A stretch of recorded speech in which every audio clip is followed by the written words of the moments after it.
Hi guys, nami karon sa Tagpuan Cafe, kauban na mo diri si Goyo TV. Sir Goyo TV, ano masasabi mo sa pagkain dito sa Tagpuan? Masarap, tasty. At yung mga chef dito, ang sasarap din. Masarap na tikman mo na ba si Chef Anton? Anong lasa? Chef dyan, pag kumain ka sa kanilang niluluto, ang sarap. Nagyayami-yami kami dito, kasama namin ang aming mga barkada dito sa Team Adarit. Ito ang leader namin. Si Rigor.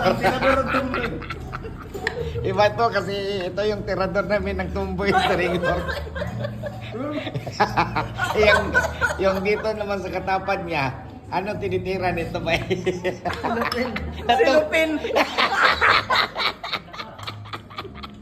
Kaya pala, tumitira ba doon siya ng silupin? Pandamay talaga ito to sa isip. Natukan ka na ba eh? Baka maano tayo nito ba eh? Baka... Wala yung mata mo. Oh, yung mata. Ito kasi siya half Japanese. Half Japanese, half Koy. Japanese Koy.